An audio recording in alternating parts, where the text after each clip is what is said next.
Sections of what used to be brick sidewalk are now just holes. Montclair dead ends right here at Kansas Avenue, but soon, with CID funds, it will extend all the way to Kansas Expressway. Yo says he gets his inspiration from the world around him, like when the media comes over.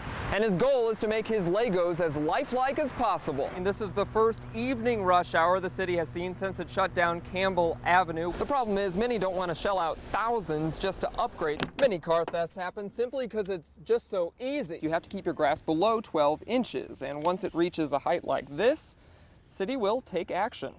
So somebody came in, we don't know who, and just removed bricks for about 50 to 100 feet. The west side of Jefferson Avenue borders a project by Springfield Public Works, funded by stimulus money, installing new sidewalks. Well, I want them to come out here and put concrete in like they did across the street and the other block. This side of the street is not part of that project, but neighbors didn't know that. Because some people either in the neighborhood or some people in the community thought we were going to change all those sidewalks to concrete, and we weren't.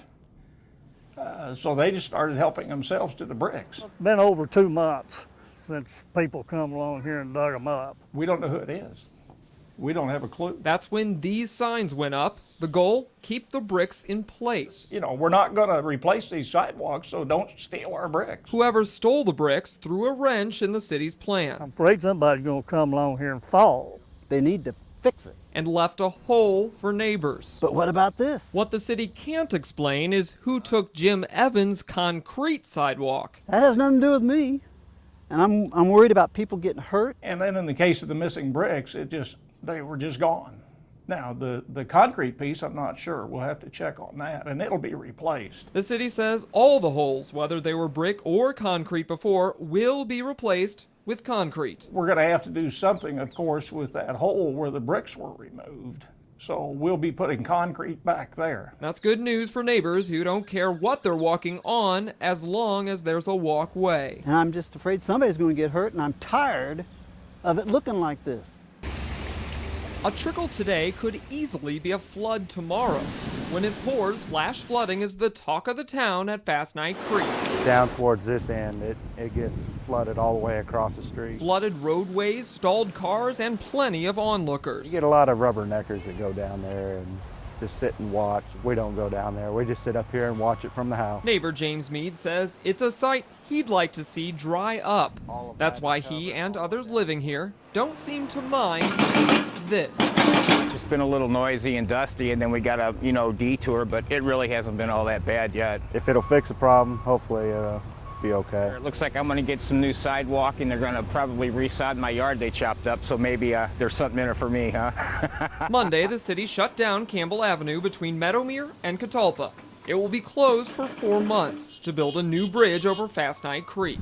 That means traffic headaches and literal headaches for those living here. Yeah, right now there's a lot of noise and construction, and they've got our street shut down. It's part of a $5 million project meant to fix flooding problems at the creek. It's just one of them things you live with,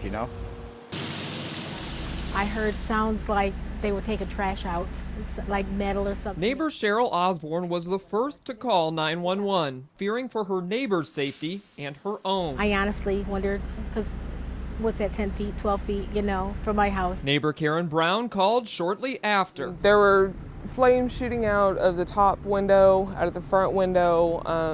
The mom was out in the front yard just screaming that her children were still upstairs. A man and woman on the first floor got out. The woman's 3 children, all under 10 years old, were on the second floor, along with their grandfather. The house was too engulfed. If he'd have gone in, he'd have gotten hurt, When fire crews arrived, they went into rescue mode, pulling the kids and their grandfather from the burning home.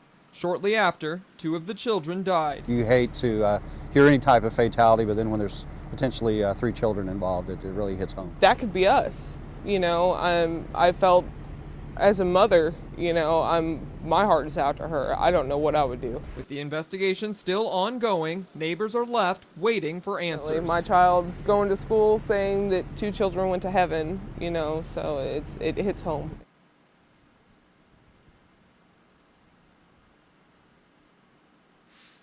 It took Mary Jean Price Walls 6 decades to get here. Do they still have arms to them? Yeah, there you go.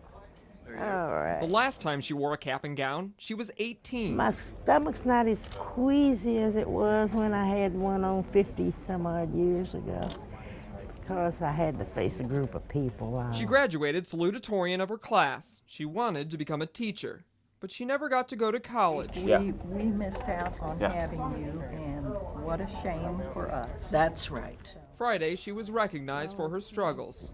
It's never too late to right a wrong. That's right. I'm happy to know that the university is acknowledging this piece of history. We are also proud of her, and she's had a really rough life, and the outcome of it has been beautiful.